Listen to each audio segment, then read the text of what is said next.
Florence Nanapodi. I am an assistant professor, senior grade 1 in Sense.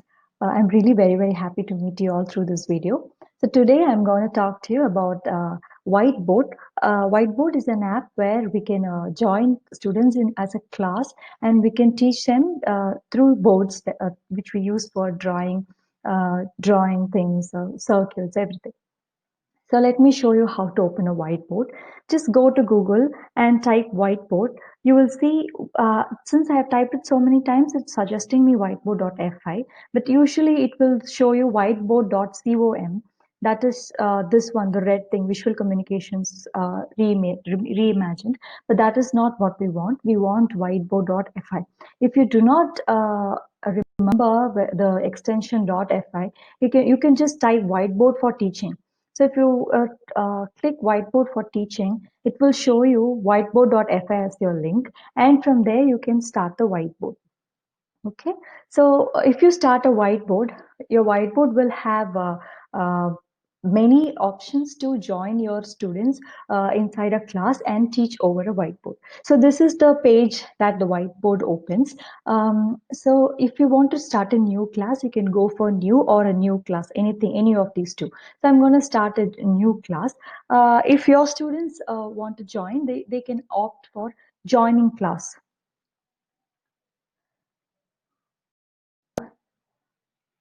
Let me choose new. So here, if we see, there are so many options. So this is the setting where you have 4 options. The first option, enable waiting room, is an option where you'll have to give permission for your students to join your class. So your students will be asking you permission to join your class. So that is the waiting room lobby. So this is nothing but if at all they are late, you will get to know who is late and so on. Then enable image upload for students. So this is an option where your students will be enabled to upload their profile pictures or their images, whatever they want to show it to you on the whiteboard. So this requires a lot of bandwidth. So if at all you do not want, you can disable it. And this is another mode, force simple mode for students. So what this does is that it will show you a number of the options that it always shows is lesser than the normal options. Like if you force simple mode for students, for example, the image uploading option and all will go off, and the students won't be able to use a lot of bandwidth to upload image and all. Because if all you feel that it's unnecessary, you can go for this force simple mode for students. So this is mainly used to improve your speed of the network, and also it will use less bandwidth. And this one is enable slow mode for students. Slow mode is nothing but usually when you take class or when they take class, all the things will be recorded. Whatever you do on a whiteboard will be recorded. Okay, but this one gives an option so that it is not automatically recorded. It will show a save whiteboard option, and if at all you want to save it, you can use it, because you needn't save everything that you teach or everything that your students show on the whiteboard, because so many irrelevant things might be present. Okay, so if at all you want to make students not use such options, you can go for enabling slow mode, where able to save everything, and a save whiteboard button will appear, which you have to do it manually to save it. Okay, so these are all the 4 options. I'm not going to choose any one of them because they are not relevant for this video. And this is the name. This is the name, or that is my name, or your name that you use whenever you start a class. So I'm creating a name under Dr. J. Florence, and I will give create. When I give create new class, let us see how the new class comes. Okay, it will usually show me a link that I can send to my students, and my students will be able to log into my whiteboard using that link. Okay, so let us see, this is the link that is created, and if you share this link through Google Groups or anything, by clicking this link, they can join your class.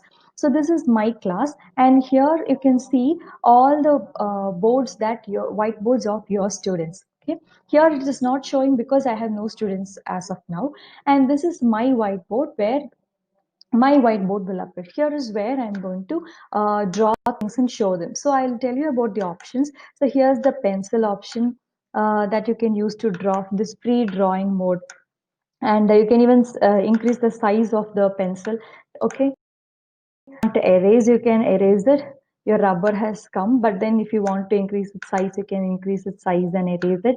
So on. And this is text, and this is line, your shapes, and then this is the insert and image insertion and all.